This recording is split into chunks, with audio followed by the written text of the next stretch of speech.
Hello children, how are you? I hope you are fine. Let's start the lesson.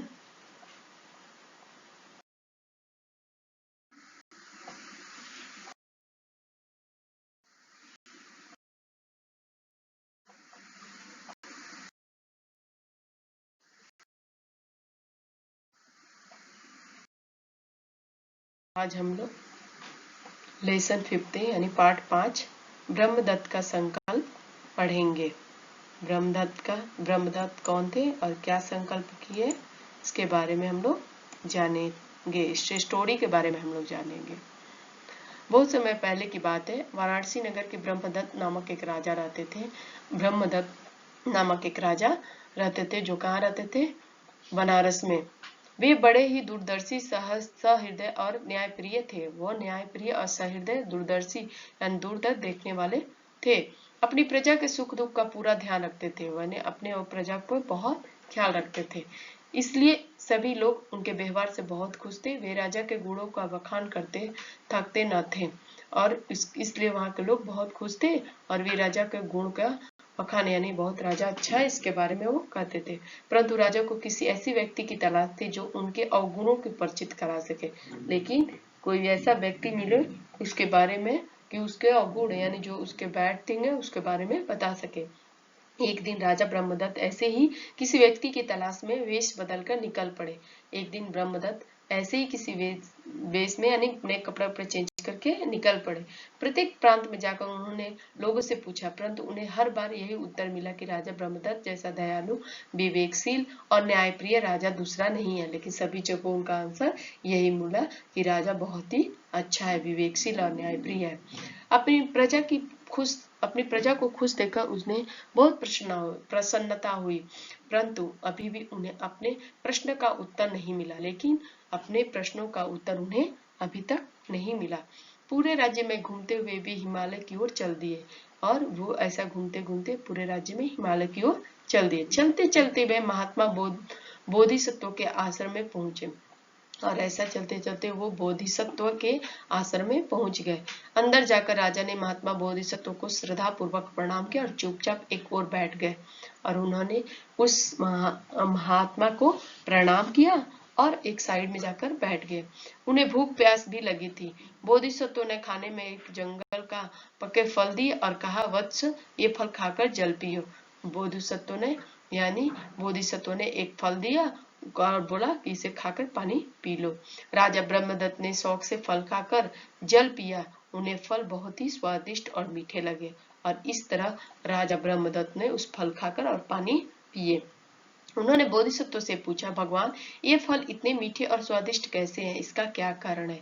Bodhisattva से उन्होंने एक प्रश्न पूछा कि यह फल इतना मीठा और स्वादिष्ट कैसे है, इसका क्या कारण है? तब देखो महात्मा क्या रिप्लाई करते हैं। राजा ब्रह्मदत्त की बात सुनकर बोधिसत्व ने मंद मंद मुस्कुराने लगे। ऐसी बातें सुनकर बोधिसत्व धीरे धीरे हंसने लगे। बोले, वत्स, इस राज्य का राजा धर्म और न्याय के अनुकूल राज करता है। वत्स, इस राज्य का राजा न्यायपूर्ण यानी अच्छे से राज्य करता है, इसलिए ये फल बहुत ही मीठे हैं। यदि राजा अन्यायी तथा क्रूर हो तो जंगल के फल मधु मधु तथा शक्कर आदि सभी कड़वे और स्वाद रहित हो जाएंगे। अगर ऐसे हुआ तो फल स्वाद रहित यानी टेस्टी नहीं होंगे। साथ ही संपूर्ण राष्ट्र भी कमजोर हो जाएगा, यानी सभी राष्ट्र उसे कमजोर फील होने लगेगा। महात्मा बोधिसत्व की बात सुनकर राजा बिल्कुल शांत हो गया। ये सब बातें सुनकर राजा शांत हो, उन्होंने अपना परिचय भी नहीं दिया। वहां से वापस राजधानी आ गया। उन्हें बोधिसत्व की बातें पर विश्वास नहीं हुआ। उन्होंने मन ही मन बोधिसत्व के कथनों को परखने का निश्चय किया। ऐसा बात यानी जो महात्मा बात बोले थे कि राजा अच्छा होने से सभी प्रजा भी अच्छी होती है और फल भी अच्छे होते हैं, इस बात पर उन्होंने विश्वास नहीं किया और मन ही मन अपना परिचय न दिए महात्मा से और वो अपने राज्य को लौट आए और बोले कि मैं इसका निश्चय किया। अगले दिन ही राजा ने जानबूझकर अधर्म और अन्यायपूर्वक शासन करना प्रारंभ कर दिया। चारों ओर हाहाकार मच गया। नेक्स्ट डे से क्या हुआ, राजा बहुत ही बुरी बुरी चीजें करने लगे, अन्यायपूर्वक शासन करने यानी बहुत बदमाशी करने लगे। तो चारों बगल हाकार। कुछ समय पश्चात राजा फिर बोधिसत्व के आश्रम पहुंच गए। फिर कुछ समय यानी थोड़े दिनों के बाद से, कुछ समय यानी कुछ 2-4 साल के बाद से फिर राजा बोधिसत्व के पास गए। उन्हें आदर पूर्वक प्रणाम करके एक और कोने में बैठ गए। सेम सिचुएशन कर रहे, फिर उन्होंने प्रणाम किया और एक कोने में बैठ गए। बोधिसत्व ने उन्हें फिर पके फल खाने को ले दिए और जैसे ही राजा ने फल खाए तो वे फल कड़वे लगे। उन्होंने पके हुए फल को जैसे ही राजा ने खाया वो फल कड़वे लगे। राजा ने फल थूकते हुए कहा, पूछा, ऋषिवर ये फल इतने कड़वे और स्वादिष्ट क्यों हैं? फिर राजा ने पूछा महात्मा से कि ऋषिवर ये फल क्यों इतना कड़वे और स्वादहीन है, यानी टेस्टी नहीं है? बोधिसत्व ने कहा, वत्स, जब राजा अत्याचारी तथा अन्यायी हो जाए तो उसका प्रभाव जंगल के फल तथा कंदमूल तथा सभी वस्तुओं पर पड़ता है। तो राजा फिर से मुनि ने बोला कि राजा जब अत्याचारी हो जाएगा तो उसका प्रभाव भी फल और कंद मूलों पर भी पड़ेगा। ब्रह्मदत्त बोले, ऋषिवर आपके कहने का तात्पर्य है कि कृपया विस्तार से बताइए। फिर राजा बोले कि कृपया विस्तार से बताइए, नहीं धीरे से बताइए और पूरी बताइए। बोधिसत्व ने कहा, वत्स, क्या आपने कभी गायों के झुंड को नदी पार करते हुए समय देखा है? क्या आपने गाय को नदी पार करते थे? यदि सबसे पहले चलने वाली गाय अपना मार्ग बदल दे तो पीछे चलने वाला गाय भी अपना मार्ग बदल देते हैं। हाँ, बदल देते। इसी प्रकार राजा अपने राज्य का नेता होता है। यदि राजा गलत आचरण करे और अधर्म को अपनाए तो प्रजा भी उसी रास्ते पर चलने लगती है। यानी कि जो गलत रास्ता पर जाएगा गलत रास्ता पे भी जाएगा। अगर राजा गलत रास्ता पे जाएगा तो प्रजा भी गलत रास्ता पे जाएगी। अगर राजा अच्छे रास्ता पे जाएगा तो प्रजा भी अच्छी रास्ते पे जाएंगे। बोधिसत्व से जवाब पाकर ब्रह्मदत्त की सारी जिज्ञासाएं शांत हो गई। बोधिसत्व का जवाब पाकर ब्रह्मदत्त की सारी जिज्ञासाएं शांत हो गई। फिर उन्होंने बोधिसत्व को अपने बारे में बताते हुए कहा, हे महात्मा, मैं ही इस नगर का राजा ब्रह्मदत्त हूँ। मेरे ही कारण फल मीठे और फिर कड़वे हो गए। हे महाराज, मैं ही इस यहाँ का राजा हूँ जो मेरे कारण फल मीठे और फिर कड़वे हो गए। परंतु अब मैं यह निश्चय करता हूँ कि कड़वे फलों को पुनः मीठा करूंगा। लेकिन मैं फिर से निश्चय करता हूँ कि कड़वे फलों को मीठा करूंगा और कभी उन्हें कड़वा नहीं होने दूंगा। यह कहकर राजा ने बोधिसत्व को आदर पूर्वक प्रणाम किया और राजधानी आकर न्याय पूर्वक राज करने लगा। इस स्टोरी से हमें शिक्षा मिलती है कि हमें अच्छे कर्म करना चाहिए और फल ऑटोमेटिक हमें मिलेगा। जैसा कर्म करेंगे वैसा फल मिलेगा। तो ये थी बोधिसत्व और महात्मा की कहानी। श्रुतिलेख, दूरदर्शी, सहृदय, ब्रह्मदत्त, न्यायप्रिय, जिज्ञासा, अत्याचारी, अन्यायी, क्रूर, स्वादिष्ट, आश्रम, तात्पर्य, बोधिसत्व। नए शब्द, दूरदर्शी, भविष्य में बहुत दूर की बात सोचने वाला। सहृदय, दयालु। न्यायप्रिय, जो सदा न्याय करता हो। बखान, वर्णन, तलाश, खोज, जिज्ञासा, जानने की इच्छा। मधुर, मीठे। अन्यायी, अत्याचारी। क्रूर, कठोर। परखना, जांचना। प्रभाव, असर। तात्पर्य, मतलब, अर्थ। मौखिक प्रश्न, ब्रह्मदत्त कहाँ के राजा थे? राजा ब्रह्मदत्त को कैसे व्यक्ति की तलाश थी? बोधिसत्व ने फलों की मिठास का क्या कारण बताया? बोधिसत्व की बात को परखने के लिए राजा ने क्या किया? ब्रह्मदत्त ने बोधिसत्व को अपना परिचय देते हुए क्या संकल्प किए? सो चलिए देखते हैं सेकंड क्वेश्चन। सही उत्तर पर टिक लगाइए। राजा ब्रह्मदत्त वेश बदलकर क्यों निकल पड़े? क्योंकि वे घूमना चाहते थे, क्योंकि वे जानना चाहते थे कि प्रजा के मन में क्या है। क्योंकि वह जानना चाहते थे कि प्रजा के मन में क्या है। राजा ने जानबूझकर अधर्म और अन्याय पूर्वक शासन करना क्यों शुरू किया? क्योंकि वे राजा थे, क्योंकि वे महात्मा बोधिसत्व की बात को परखना चाहते थे। क्योंकि वो महात्मा बोधिसत्व की बात को परखना चाहते थे। किसने किससे कहा? वाक्य और किसने कहा और किससे कहा, ये क्वेश्चन है। और इस किसने कहा? वत्स, ये फल खाकर पानी पियो। बोधिसत्व ने राजा से। ये फल इतने मधुर और स्वादिष्ट कैसे हैं? राजा ने बोधिसत्व से। भाषा की बात यानी व्याकरण। उपसर्ग किसे कहते हैं? धर्म शब्द से पहले अ लगाकर अधर्म बना है। अधर्म बना है यानी हृदय शब्द से पहले स लगाकर सहृदय बना है। ऐसे शब्दांश जो किसी शब्द से पहले लगकर उसके अर्थ को बदल दे उसे उपसर्ग कहते हैं। उपसर्ग किसे कहते हैं? ऐसे शब्दांश जो किसी शब्द के पहले लगकर उसका अर्थ बदल दे उसे उपसर्ग कहते हैं। बच्चों इस डेफिनेशन को याद कीजिए। नीचे दिए गए शब्दों में अ और स लगाकर उपसर्ग बनाना है।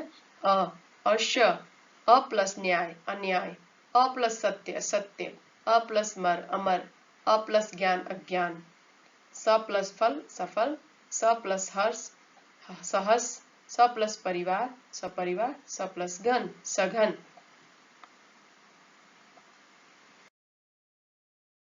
प्रत्यय किसे कहते हैं? ऐसे शब्दांश जो किसी शब्द के अंत में जुड़कर यानी एंड में जुड़कर उसके अर्थ को परिवर्तन कर दे तो उसे प्रत्यय कहते हैं। जैसे ता जुड़ने से प्रसन्नता, आदर जुड़ने से आदर पूर्वक, ऐसे शब्द बनाए। नीचे दिए गए ता और पूर्वक जोड़कर नए शब्द बनाना है। यह क्या है? प्रत्यय है। विनम्र प्लस ता विनम्रता, सफल प्लस ता सफलता, महान प्लस ता महानता, विभिन्न प्लस ता विभिन्नता, ध्यान प्लस पूर्वक ध्यान पूर्वक, श्रद्धा प्लस पूर्वक श्रद्धा पूर्वक, सफलता प्लस पूर्वक सफलता पूर्वक, कुशलता प्लस पूर्वक कुशलता पूर्वक। पढ़िए समझिए और एक वाक्य स्वयं लिखिए। न्याय प्लस प्रिय जोड़ के लिखना।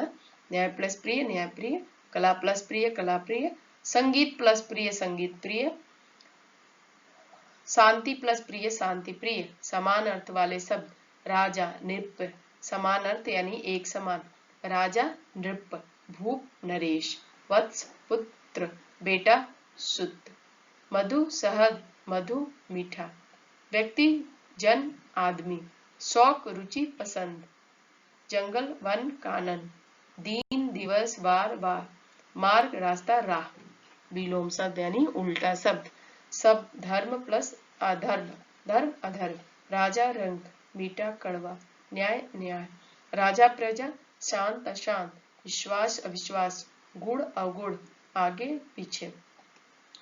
अनेक शब्दों के लिए एक शब्द यानी ये वाक्य बड़ा होगा बटा आंसर से। जो सबको प्रिय हो सर्वप्रिय, जो मीठा हो मृदुभाषी, जो दूर की सोचे दूरदर्शी, दया करने वाला दयालु, जानने की इच्छा जिज्ञासा, जिसे न्याय प्रिय हो न्याय प्रिय। नीचे दिए गए शब्दों के जोड़े बनाइए यानी इसमें से चूज करके यानी चुनकर लिखना है, जोड़ा बनाना है। सुख दुख, भूख प्यास, प्रश्न उत्तर, गुण अवगुण, कंद मूल, हार जीत। नीचे दिए शब्दों का वर्ण विच्छेद कीजिए। मधुर म प्लस अ प्लस घ प्लस उ प्लस र प्लस अ मधुर। चुपचाप च प्लस उ प प्लस आ प प्लस अ चुपचाप, सॉरी च प्लस उ प्लस प प्लस अ प्लस च प्लस आ प्लस प प्लस अ चुपचाप। परिचित प प्लस अ प्लस र प्लस ई प्लस च प्लस ई प्लस त प्लस अ परिचित। कमजोर क प्लस अ प्लस म प्लस अ प्लस ज प्लस ओ प्लस र प्लस अ कमजोर। राजधानी र प्लस आ प्लस ज प्लस अ प्लस ध प्लस आ प्लस न प्लस बड़ी राजधानी। सोच समझ की बात। महात्मा बुद्ध के पूर्व जन्म का नाम बोधिसत्व था। इसके बारे में कक्षा में चर्चा कीजिए। अपने विस्तार से इस कहानी का नाम ब्रह्मदत्त का संकल्प क्यों रखा गया है? अपने सोच समझ की कहानी का नया शीर्षक दीजिए। महात्मा बुद्ध के जीवन के बारे में प्रमुख बातें लिखिए। महात्मा बुद्ध के पूर्व जन्म की कहानियां जातक कथाएं नाम से जानी जाती है। पुस्तकालय से पुस्तक लेकर उन्हें पढ़िए। धन्यवाद। Please subscribe my channel.